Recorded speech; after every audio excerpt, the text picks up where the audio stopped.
Assalamualaikum warahmatullahi wabarakatuh. Jadi yang tadi yang motor tadi yang ni dah rosak. Okey, aku dapat satu yang second. Ini yang second, tapi depan ni dia tak ada washer. Dia ni dia. Ni ada ni. Yang ni tak ada. Okey. Yang lain sama. Jadi aku buka yang ni,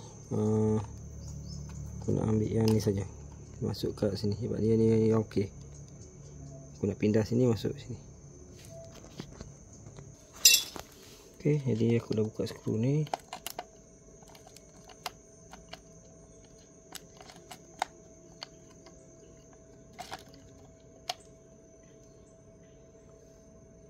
Ini betul macam ni.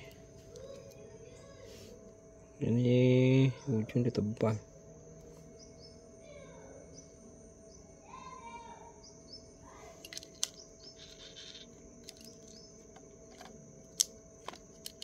Aku masukkan ni balik.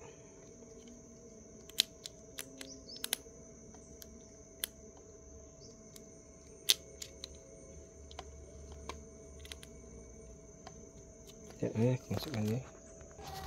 Oh, dia boleh ni boleh angkat ni. Angkat ni, kemudian kita masukkan ni. Kita masuk sini.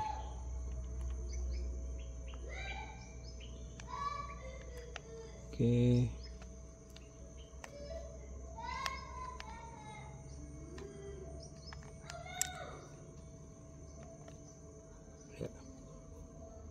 Nampak susah sebelah tangan.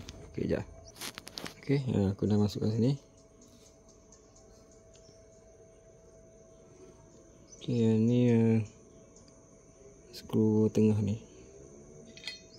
Kita masukkan balik bracket dia ni. Okey, yang ni tengah dia.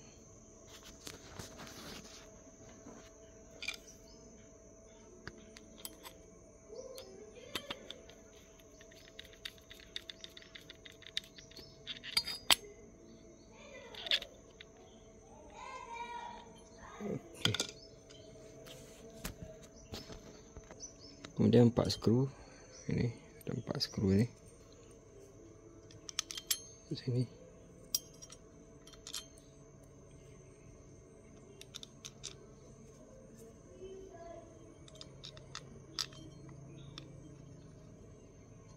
Okey, kita skrukan balik. Okey. Dia ada satu pendek Yang pendek ni dia kat bahagian bawah ni. Okey. Sini.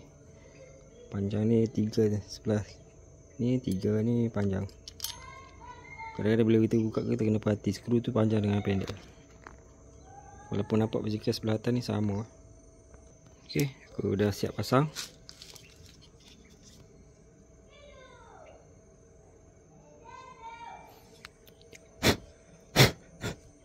Okey, untuk rintangan coil drain motor yang okey lebih kurang dalam 6k.